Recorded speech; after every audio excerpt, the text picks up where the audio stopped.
President, the American people are increasingly outraged by the level of corporate greed that we are seeing in this country. As you know, while prices are rapidly increasing, corporate profits are soaring in the oil industry and what we pay at the gas pumps, in the food industry and what we pay at grocery stores, in housing, and in so many other areas. Meanwhile, while the very, very rich get richer, because of inflation, many workers are now seeing a decline in their real wages. During this pandemic, unbelievably, and I hope that everybody knows this, while workers have been struggling, the billionaire class, people who are worth at least $1 billion, have seen a $2 trillion increase in their wealth. And the level of income and wealth inequality today is the highest that it has been in over 100 years. Two people, Mr. Musk and Mr. Bezos, now own more wealth than the bottom 42% of American society, over 130 million people. Two people own more wealth than the bottom 130 million Americans. In the midst of all of this, inflation, inequality, corporate greed, working people have declared loudly and clearly that enough is enough. We must end the corporate greed that is hurting so many of our families. And workers are now fighting back in a way that I have not seen for a very long time to improve their standard of living, to get the wages and benefits they desperately need, and to get a seat at the negotiating table in a way that has not taken place in a very, very long time. Workers throughout this country are now in the process of organizing unions at a grassroots level and are prepared to go out on strike when the greed of large corporations prevents them from receiving decent wages and decent benefits. During the last couple of years, I have personally been involved in a number of union organizing campaigns and strikes throughout the country, from John Deere, Nabisco, and Kellogg's in the Midwest, to the Warrior Med strike in Alabama, which continues today, to the Kroger's grocery store strike in Colorado, and many others. And I have to say that I have been incredibly impressed by the solidarity and the courage of those workers who are prepared to stand up for justice against very powerful corporate interests. Mr. President, as I am sure you know, an historic union victory was achieved nearly 1 month ago by Amazon workers in Staten Island. Amazon is one of the most profitable and one of the most powerful corporations in America. It is also one of the largest employers in our country, with close to 1 million workers. We are talking, when we talk about Amazon, about a company that made a record-breaking $36 billion in profit last year, $36 billion. And that was a 453% increase from where it was before the pandemic. In other words, Amazon today is doing unbelievably well, and in fact, it is doing better as a company than it has ever done before. We are talking about a company that is owned by Mr. Jeff Bezos, the second wealthiest person in America, worth $170 billion. Let me repeat that. He's not the wealthiest. He's only the second wealthiest, worth $170 billion. And here's something that is interesting and tells you about our corrupt political system and our regressive and unfair tax system. We are talking about a company, Amazon, that makes huge profits, that paid nothing, zero, in federal income taxes in 2017 and 2018, and paid a lower tax rate, federal tax rate, than a nurse or a firefighter last year after making billions in profit. Average nurse, firefighter, grocery store worker has an effective tax rate that is higher than what Amazon's was last year. We are also talking about Mr. Bezos as an individual who, in a given year, despite his extraordinary wealth, has also paid zero, nothing in federal taxes. It's funny, yesterday, on Sunday, I was in New York City, and I stopped at a McDonald's, and I was talking to one of the guys who worked there, and I asked him how much money he made. Makes $15 an hour. And then he came back and he said, well, they take out over $1 in federal taxes. So guy working at McDonald's for $15 an hour probably has a higher tax rate than the second wealthiest person in this country. And that's what happens here in Washington when you're somebody like Mr. Bezos or some other billionaire, and you make a lot of campaign contributions, and you have an army of accountants and lawyers who help you avoid your tax responsibilities. Mr. President, during the pandemic, last several years, Mr. Bezos, like many other billionaires, did very, very well. In fact, since March of 2020, Mr. Bezos became $65 billion richer in just a couple of years. Huge increase in his wealth. So, Mr. President, if you ask me why people in this country are really, really angry, I will tell you. And that has a lot to do with the reality that in the midst of the pandemic, in the midst of the massive economic dislocation that we have seen, we have lost tens of thousands of essential workers, people who live paycheck to paycheck, who had no choice. They had to go into a warehouse. They had to go into a grocery store. They had to drive a bus. They had to do all of the things that keep America going.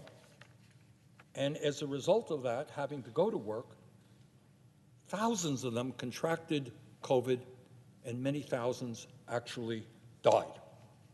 And that's what happens when you are an ordinary worker in America living paycheck to paycheck. You don't have a choice. You have got to go to work to feed your family. And during that same period, the billionaires and Mr. Bezos made out like bandits. Bezos himself became $65 billion richer. Mr. President, Jeff Bezos has enough money to own a $500 million yacht. $500 million yacht. He has enough money to afford a $175 million estate in Beverly Hills. He has enough money to afford a $78 million 14-acre estate in Maui. He has enough money to own a $23 million mansion right here in Washington, D.C., which has 25 bathrooms. So, if you're in Washington, D.C., and you have to go to the bathroom, you know someplace that you can possibly go.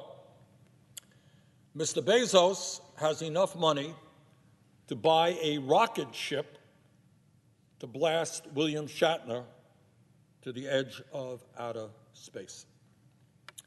And yet, even though Mr. Bezos can afford all of these mansions and his $500 million yacht and his rocket ship, Mr. Bezos refuses to pay his workers at Amazon decent wages, decent benefits, or provide decent working conditions.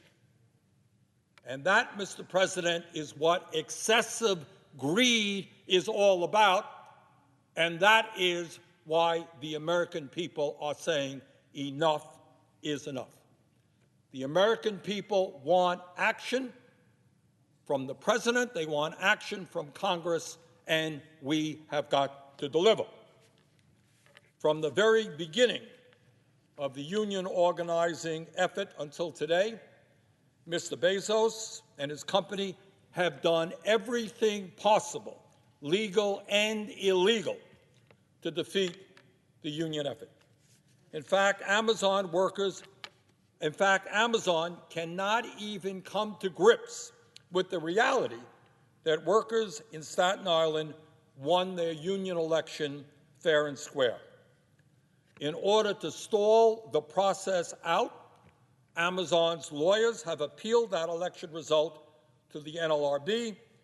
Their strategy, as is often the strategy of corporate interests confronting unions, is to use their incredible resources, their unending amount of money, to stall, stall, and stall. In every way possible, Amazon is refusing to negotiate a fair first contract with the Amazon labor union. In fact, Amazon has been engaged in a massive attempt to undermine the union organizing drive in direct violation of labor laws and regulations. Let's be clear.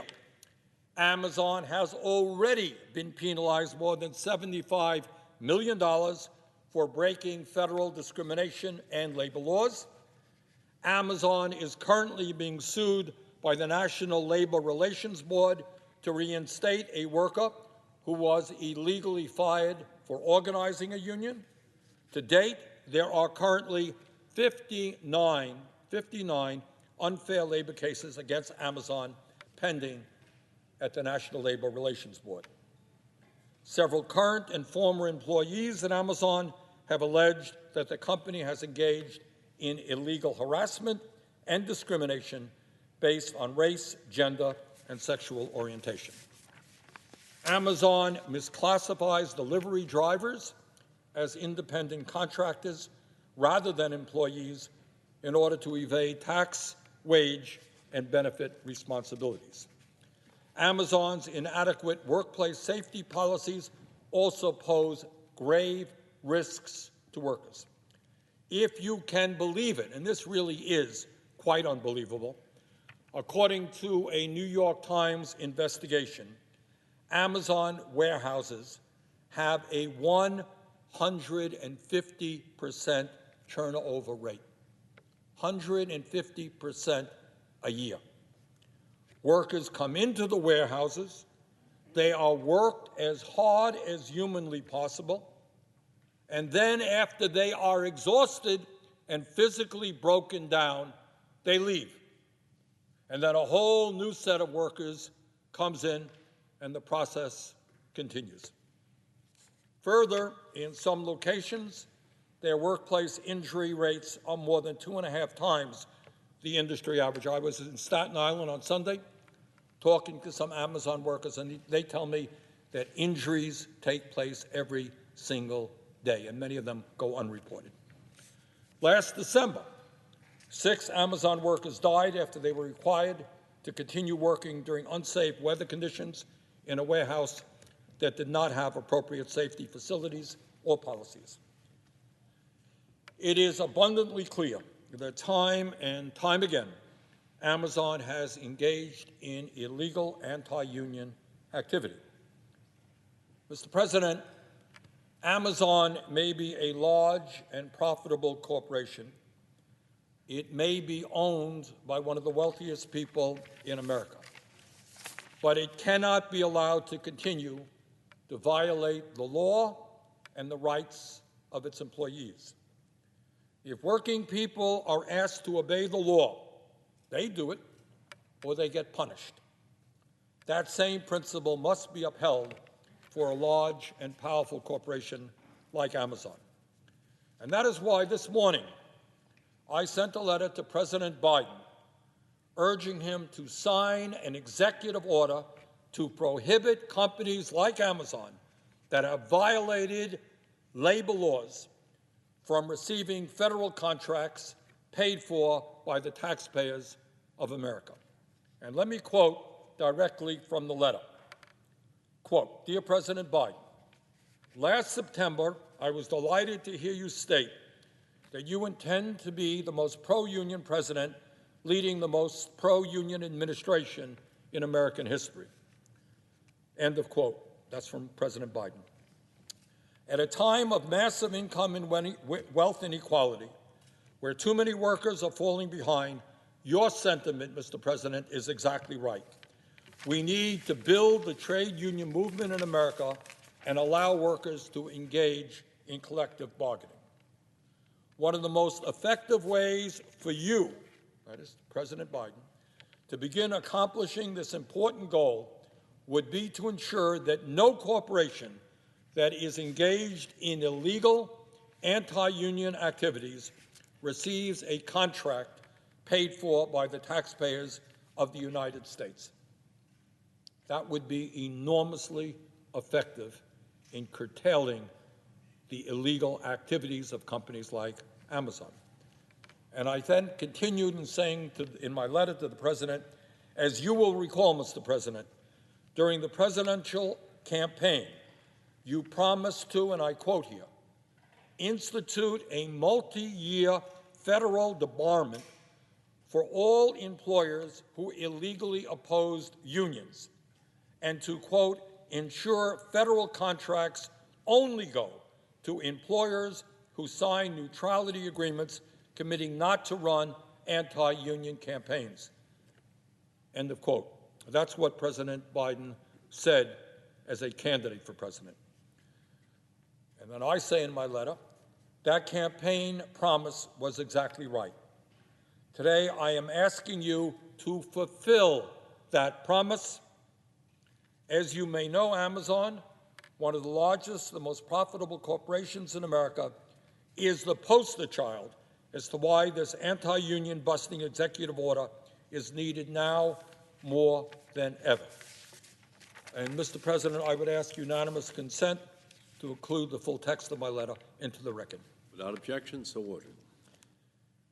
President Biden, more than any other president that I can recall, has talked over and over again about being pro-union. And I appreciate very much what the president has said, and I know him to be absolutely sincere when he says it. But just this afternoon, in an article published in Politico, an article that dealt with my letter to the president, this is what the article said, and I quote, "A White House official said that the president has stated consistently and firmly that every worker in every state must have a free and fair choice to join a union and the right to bargain collectively with their employer.